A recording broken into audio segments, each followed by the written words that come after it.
call the member for Kooyong. Thank you, Deputy Speaker. And I too rise today to support the introduction of the Crimes Amendment strengthening the criminal justice response to sexual violence Bill 2024. There is no doubt that the criminal justice process is distressing and traumatising for victim survivors.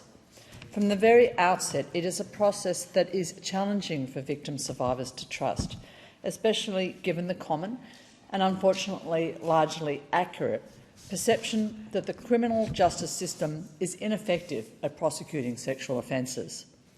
Even if a person feels able to report the offences committed against them, that is just the start of a process that will often serve to compound the trauma of the original assault. The adversarial justice system, the nature of the offences, which are often committed in private where victim survivors are the only witness, the intractable, sexist perceptions of victim survivors throughout our society, each of these factors makes seeking a conviction uniquely challenging in sexual violence matters. So, what might the current process look like in practice? Initially, a victim may almost certainly fear that they will not be believed by police when reporting a crime. They may well feel embarrassed and humiliated by having to share intimate sexual details with lawyers and the police.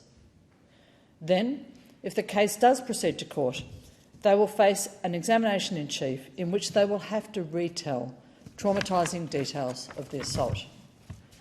They may well then face a gruelling cross-examination in which their honesty and their reputation is challenged, or in which they are confronted with aggressive tactics designed to intimidate and confuse.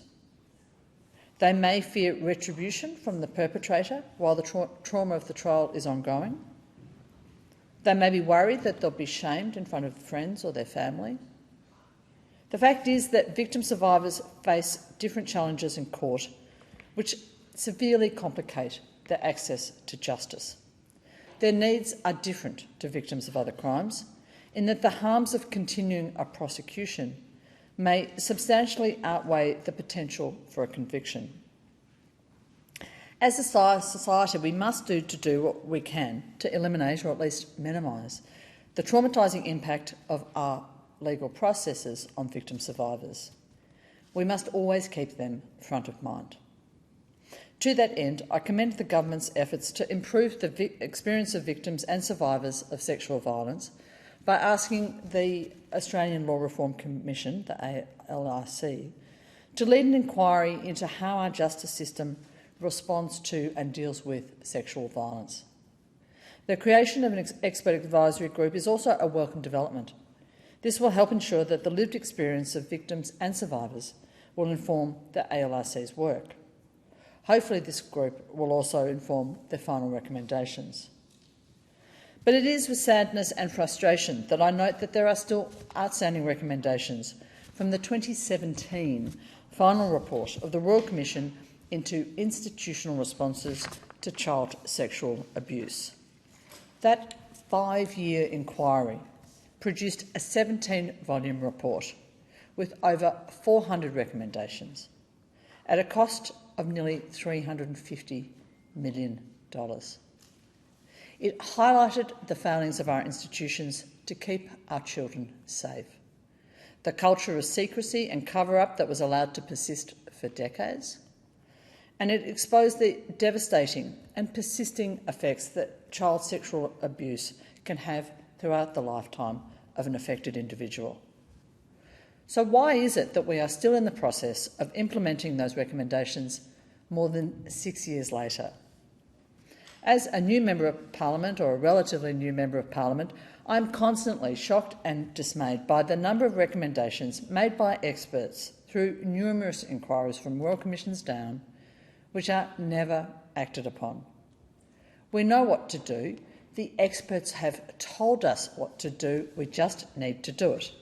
And so I trust that when the government receives the report from the ALRC in 12 months' time, that it will seek to promptly and thoroughly implement their recommendations.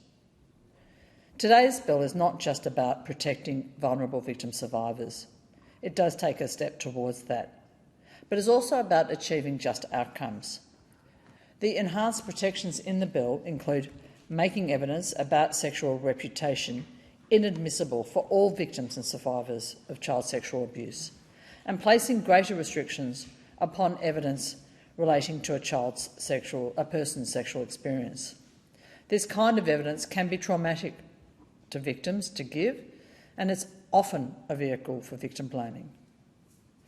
The bill also includes the introduction of evidence recording hearings and permitting the recordings to be used in subsequent trials and retrials.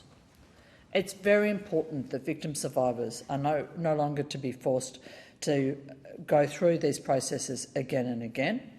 It's also important that the bill includes a clause such that victims will not be required to see the accused at the time that these recordings are made.